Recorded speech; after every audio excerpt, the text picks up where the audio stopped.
Pet Life Radio. This is Pet Life Radio. Let's talk pets.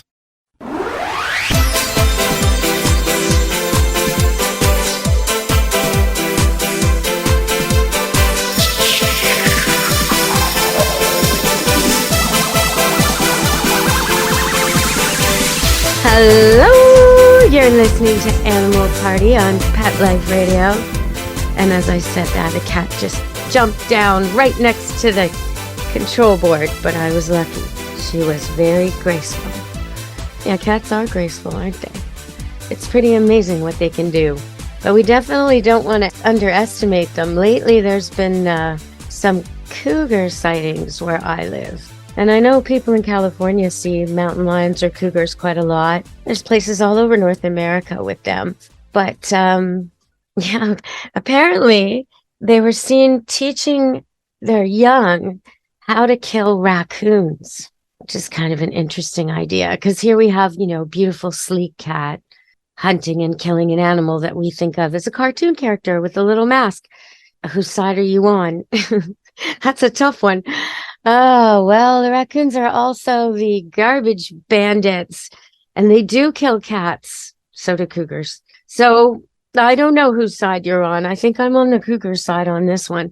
But as we encroach their environment, we're going to have more and more encounters with raccoons, for sure. Coyotes, definitely. And cougars.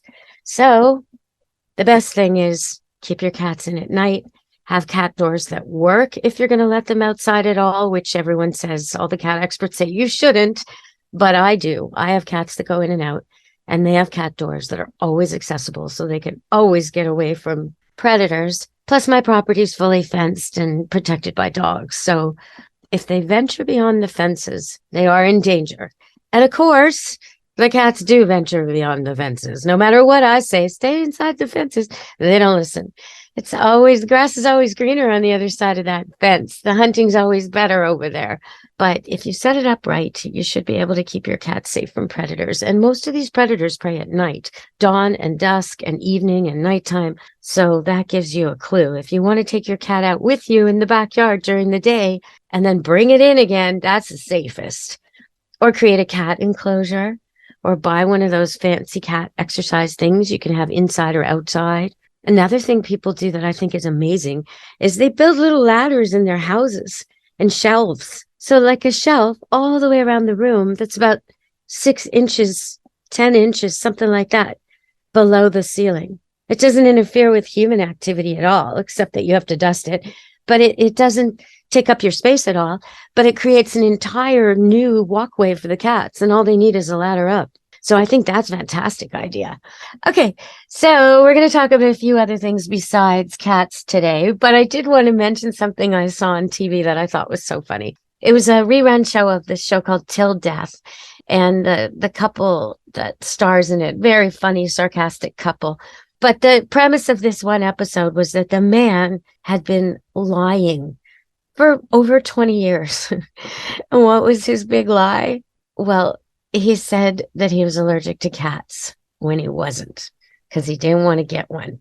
And he's been fake sneezing every time he passes a cat and pouring it on all these years.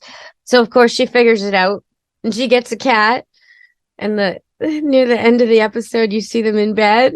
And where's the cat? Of course, sleeping right in the bed between them. So, yeah, it's probably not the best lie to do. You're going to get caught out on that one. And you do get over allergies. If you bring cats into your life, you can get over allergies. I know it's a rough go at first, and it doesn't work for everybody. But for most people, exposure to them does negate the symptoms over time. And it's interesting for people who are really allergic. When they go away from their cats and then return, they're allergic again. They have to build up immunity all over. But it is sort of the same idea as the allergy shot. A little dose of cat hair, a little dose of cat saliva every day from your purring, rubbing little feline friends is a lot better than a needle. That's what I say. All right. So we're going to leave the cat world for a second today and just talk about something that was in the news that I found so disturbing. And they're still looking for the assailant. So a dog walker was walking 3 dogs, I believe. 2 of them were a Greater Swiss Mountain Dog. Big dogs, okay, like big dogs. Not too bad on that one. Anyway, she was on her walk on January 23rd, and she had her 3 dogs off leash in the forest, beautiful, here near Vancouver in the North Shore Mountains. And for those of you who've never been to Vancouver, it's an amazing place. There's ocean and beaches, and there's forest, and there's so many places to walk dogs. So this lady took her dogs to the forest and was walking out there. Trees so tall, bigger than skyscrapers, leaves broader than your shoulders. Like, this is the kind of forest we have here. Not doing any harm to anybody, out there with her lumbering big dogs. And she gets attacked. This couple comes up, and the couple had dogs themselves, dogs off leash themselves. But anyway, this guy decides he doesn't like her for some reason, and he actually starts hitting her and punching her, attacking her. And then she gets away from him, and he attacks her again. Punched, kicked, assaulted. So if anybody saw this January 23rd in the North Shore, the police, the RCMP, they really want to know. They really want to know what you saw. So please report it. It's just crazy that a man and a woman walking with 2 off-leash dogs would go and assault somebody else walking with off-leash dogs. I mean, as I said before, there's coyotes and cougars and all kinds of menaces here. So you want a big dog when you're in the woods. And like, this is just backwards, this whole idea. But I really want to see this guy caught, because I completely sympathize with this woman out walking dogs who gets attacked from nowhere by a man and a woman. And you know what, Mr. who's on the run, Mr. that all the dog lovers are looking for, you there with your wife and your 2 little dogs walking in the North Shore, we're looking for you. That's right. We're going to find you. And I just want you to know, the next person you attack, they may not have a Greater Swiss Mountain Dog with impeccable manners and a sweet nature. Maybe it'd be someone like me walking a Rottweiler or a Wolf Cross or a German Shepherd that just doesn't put up with you attacking a woman. That's right. Your comeuppance may come sooner than the police, and I certainly hope so. All right, everybody, we're going to go to break, and we're going to come back and talk about happier topics. Stay tuned on Animal Party Pet Life Radio. How many of you have pets? My hand's raised. Now think about how lucky you are to have such a sweet little pet in your life, and that pet is lucky to have you too. But unfortunately, there are countless pets out there that don't have a home to call their own. However, Bob's from Skechers is trying to change that. So we developed Bob's for dogs and cats to help pets in need. With every purchase of adorable Bob's footwear or fun, stylish apparel, or even the cutest Bob's pet accessories, Skechers makes a donation to Petco Love to help save shelter pets. And with your help, we've already saved the lives of over 1 million pets and raised over $7 million. So while you're getting style and comfort with features like Skechers' famous memory foam cushioning, you're also helping to save an adorable pet in need and helping another lucky owner be connected with a future best friend and companion. Because happiness is having a loving pet by your side. Find Bob's at a Skechers store, Skechers.com, select Petco locations, or wherever stylish footwear is sold. Let's Talk Pets on PetLifeRadio.com.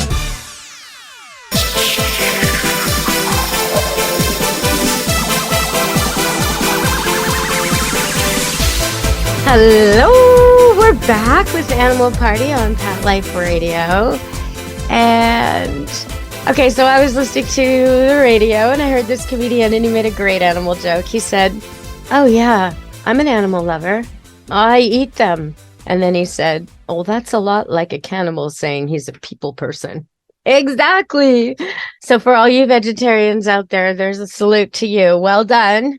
I'm not a vegetarian anymore, but I do respect those who choose that lifestyle. Definitely do. Okay, so there's a show on TV called Frogging, and it really puzzles me. It probably puzzles anyone who has a dog. I just don't understand this. How you could live in a house and have a stranger living in your pantry or attic or crawl space or behind a wall and not even know. And when I see the reruns and the adverts for this show and I watch a little bit of it, I just think, people, get a dog. Get a dog. Get a dog. The problem will disappear. That's all you got to do. No dog. No dog. would be oblivious. A blind deaf dog would pick up on the Frogger behind the wall. Okay. So just even having a dog visit, if you think you have a Frogger, have a dog visit. He'll suss it out. He'll find that Frogger.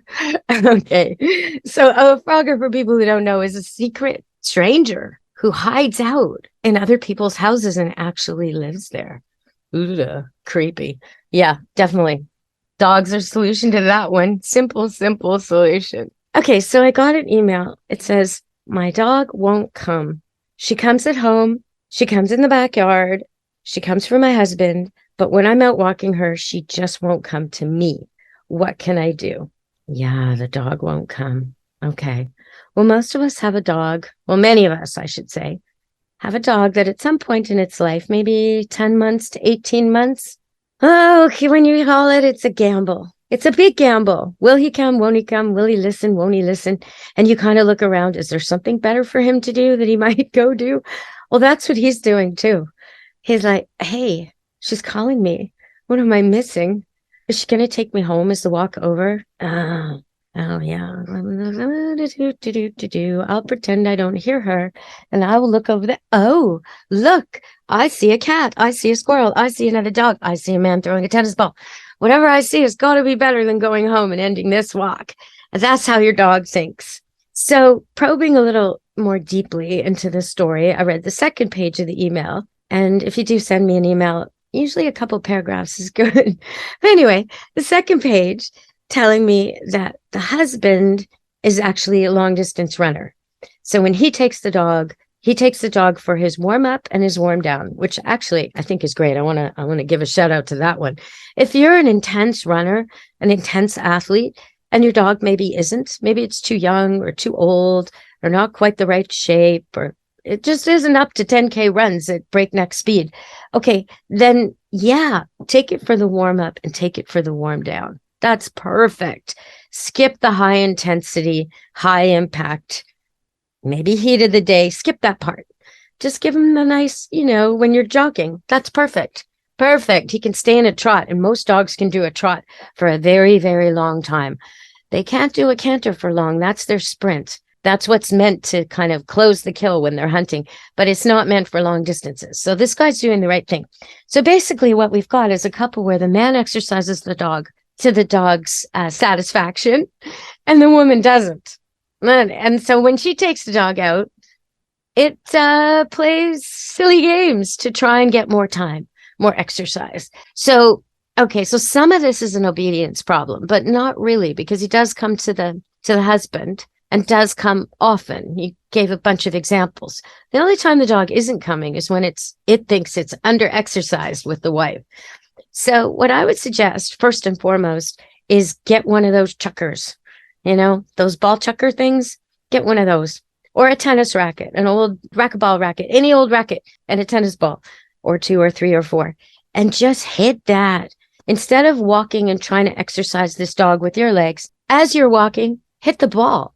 Let that dog run, so much more laps around you. Go get the ball, bring it back. You're still walking. You'll still get your steps in. Don't worry. But the dog will be getting its steps in much, much better. It'll be running and chasing and returning and running like a dog should, as opposed to walking like a human should. So that's my big suggestion, is more workout with the time you've got. If you could take another dog along, that's even better. Then they play with each other and they test each other's reflexes and they race around, and that's the ultimate workout for a dog, is to run and chase with a like-minded, similarly athletic dog. That's the best. But if you can't do that, fetch in water, fetch on land, games. That's what you want to do. And at the same time as you're doing all this on your walks, which really doesn't take more time, it just means you're hitting something as you walk. Or you can even just sit down and have a nice coffee and hit that ball, and dog goes and brings it back, and hit it again, have a conversation, return your text. There's a lot you could do with this newfound freedom if you want it. And I would suggest take more than one ball, because you might lose the ball, but also your dog might get the idea that he's going to play keep away. And that's when you want to show your dog that you've got the second ball.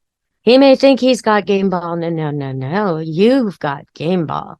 And you can play with your game ball like it's a hacky sack, or sort of pretend juggle, or roll it around in your hands, or hug it to your body, pretend it's just the best thing ever.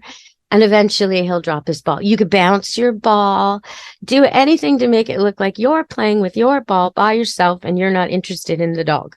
And the dog will come over and drop the boring ball. You pick up the boring ball, and then you throw the ball again. And I like to keep my ball clean and just keep throwing his dirty ball. So that's my trick. But if you want to see the 2-ball drop trick, then please go to my YouTube channel. I demonstrate this with a bunch of different dogs, and it works every time. If you've got a dog that plays keep away or hog, he's not getting the exercise he should from fetch. You won't have to go to where he's dropped it and picked it up. That won't happen anymore. You'll be able to just sit where you are or walk where you are and have your dog fetch for you. That's right. Yeah. You won't have to chase your dog anymore. Okay. So that's one thing going on. The second thing I want her to do, besides make the walks more exercise, more athletic and more fun, the second thing I want her to do is, if your husband's doing the meals, for a couple of weeks, you do the meals. If he's doing treats, for a couple of weeks, you do treats. And before you do the meal or the treat, before you give it to the dog, before you signal the dog by opening the fridge or opening the can or opening the bag or whatever smelly, noisy signal he knows is food time, before you do that, say his name and say the word come really loud, and then go do that. Now you've got a dog who thinks the word come is worth paying attention to, that something good will follow, not just, oh, when mom says come, the walk is over, I'm not coming. When mom says come, there's treats, there's cookies, there's brushes, there's car rides, there's amazing things to follow. So try that for a couple of weeks, and I'm sure your dog will be coming when called, after fetching till his tongue's hanging out and he's exhausted and happy. All right, everybody, we're going to go to break. Stay tuned. This is Deborah Wolf on Animal Party on Pet Life Radio. Take a bite out of your competition. Advertise your business with an ad in Pet Life Radio podcasts and radio shows. There is no other pet-related media that is as large and reaches more pet parents and pet lovers than Pet Life Radio. With over 7 million monthly listeners, Pet Life Radio podcasts are available on all major podcast platforms, and our live radio stream goes out to over 250 million subscribers on iHeartRadio, Odyssey, TuneIn, Stitcher, and other streaming apps.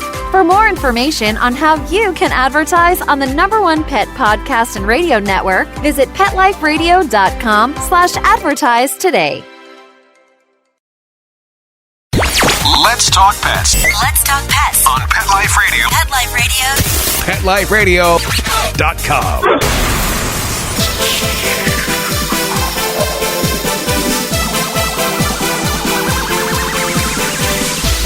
Hello, this is Deborah Wolf on Animal Party on Pet Life Radio, and we're back.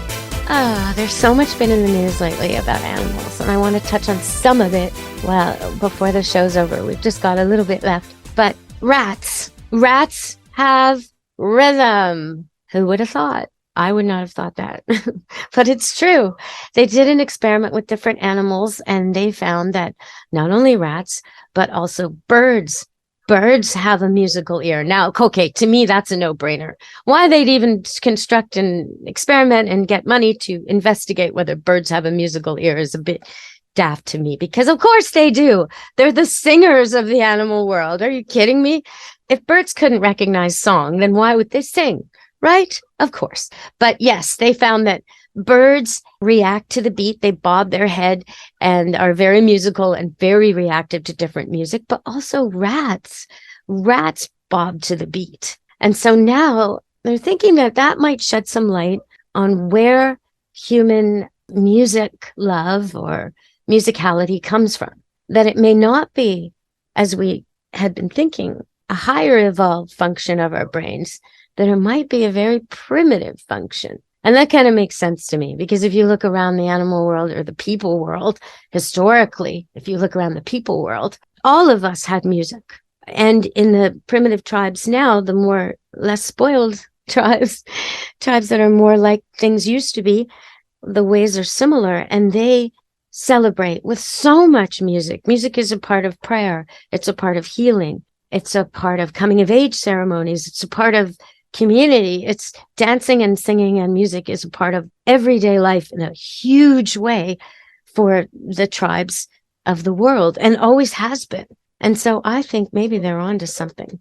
Maybe this music thing is deep, deep, deep in our genetics, deep down there where fear and, fight and flight are, where the desire to breathe and eat, as basic as that. I think we need music like we need air and food and water. That's what I think this study is going to prove if they keep it going and go further. So I also had an interesting occurrence happen with my cats. So some of you know I have 5 cats, and that is not because I chose to have 5 cats. That's because I had a teenage daughter living here who loved cats. Oh, yes, she did. She loved cats. Cats. And then, she grew up and left, and she didn't take even one with her. Not one. All right. Well, I love them too. So it's all good. But now I have 5 cats. And normally when a person has, say, 2 cats, I say, get 3 litter boxes. Or if they have 3 cats, I say, get 4 litter boxes. Because you never want to have a situation where a cat needs to use the litter box, but it's not accessible, right? Another cat's blocking it, or it's busy. When you go to the football game and you're standing in that lineup for the washroom and you're thinking, I'm missing the game. And the light up, and you just okay, your cat's not going to do that. He's just going to pee wherever. That's what your cat's going to do. If your cat were at that game, he'd just pee on the floor. He would not wait in the lineup. So you don't want that. You don't want the marking and all those problems. So you definitely want extra litter boxes. So that's what I have here. I have a whole bunch of litter boxes. But I had a friend visiting, and she said, I don't mean to overstep, but I want to suggest that maybe you move that litter box. And she pointed to the one in the upstairs hallway. The other ones are sort of tucked away in closets, not as visible. And I said, why should I move that one? What's up with that one? What do you mean? She said, well, it seems like they're all used this one. This one is terrible. It's always being used. Maybe if you moved it, they wouldn't use it as much. And I thought, okay, spoken from the mouth of a person who's never owned cats. Yes, if I move it, they won't use it as much. They'll use something else, like my carpet, like the floor. That they're using it is a sign of success. I tried to explain that to her, and she said, but they don't use the other ones. And I said, well, they do sometimes, and they're there just in case. But this is the popular box that everybody likes. It's true. And maybe I should actually put a second one right beside this one. That would make more sense. And she looked at me like I was crazy. Why would you want 2 disgusting litter boxes in the middle of your hallway instead of 1? Well, because I literally have no cat accidents anywhere in this house. They all use the box or the outside. They never make messes. And in a 5-cat household, that's a rare thing. So the moral of this story is a well-used litter box is a good thing. It's a good thing. Celebrate that. Clean it off and change it often so they keep using it. It's going to need twice a day if multiple cats are using it, maybe even more. But just think of all the destruction you're saving every time they do. Okay. So that was an interesting comment I had. And then I was watching Friends, and I thought this was so funny because sometimes, I forget how funny Friends was. It's been so long since I watched it. And then I watch a rerun, and they'll have some animal moment that just cracks me up. So here's Joey, and they're about to do something, and everybody's washing their hands, and Joey's not washing his hands. And they say, hey, Joey, you should wash your hands. He says, no. My hands are totally clean. I just bathed the duck. Oh, yeah. Okay. Now that's something one of my kids would have said when they were little. But ducks, chickens, and birds, no. You got to wash your hands after you touch them. Definitely. There's all kinds of things you can get from them. But way to go, Joey, for having the animal love to bathe a duck. And I guess while we're still on Friends, I'll do one more from Friends. There's this one episode where Phoebe goes to meet her dad, her real dad. She doesn't actually meet him in the episode. She meets her stepbrother instead. But at one point, there's this little dog, and he attacks her, and he's biting her leg. Oh, man, it's a great scene. He's just tenacious. And when I see scenes like that, I often think of the dog actor, and what's going on there, because they cut away and Phoebe escapes to the car and she's back in the car. And then the dog has managed to climb right up to the window and he's like growling and snarling at the window. And I just think, oh no, how do you untrain that? Sometimes it's very difficult to teach an animal that's been performing something for reward, possibly over and over and over to get the right take for the episode, to get him to undo that behavior. Years ago, I had as a little macho dog. I can't remember the breed. Pushed in, I can see him. He was probably a mutt. It's like a little tiny, sort of like a pit bull, but he wasn't. But he was sort of like a tiny, small pit bull, if you will. There's one scene in this one show took a sunroof, which was a crack open, and urinate. So they trained this little dog to climb up on this sports car, this very, very fancy sport car, and stand on the sunroof and urinate. That was the scene in the show. And they had to do it over and over and over. And of course, the sunroof was a little crack open, so it would dribble through. And that was the scene. Well, I got this dog about a year later as a training customer because the people couldn't stop him from doing this.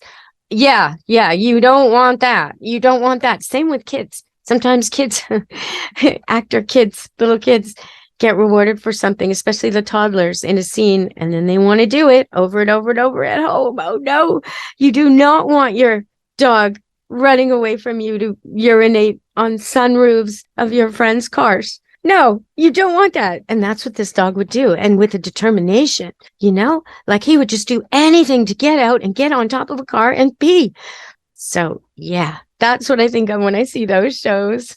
Oh, unfortunately, we've used up most of our time today on Animal Party Pet Life Radio. I want to invite you to send me emails. Oh yeah, and if you know someone that you think would be a good guest on the show, I'm always looking for guests. Next week, I'm going to have a cat groomer. She's been a dog groomer and a cat groomer, and she goes door to door grooming cats. And I'm sure she's got lots of crazy stories about very badly behaved cats and very naughty, spoiled dogs and what they do when they're at the groomers. If you only knew, well, you can find out next week.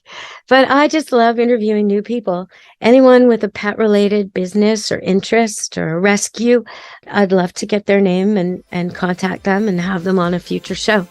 And also, if you know someone who's got a company that has a product and they want some more online sales to pet owners, maybe they've got a new cleaner or they've got something that works really well with dogs or cats or dog or cat people, families that own pets, I have a huge audience. So there's advertising opportunities here on this show. Just let me know. Okay, everybody. Thank you so much for joining me today on Animal Party Pet Life Radio. From us here at Pet Life Radio and me, Deb Wolf, be good to your animals. Let's Talk Pets, every week on demand, only on PetLifeRadio.com.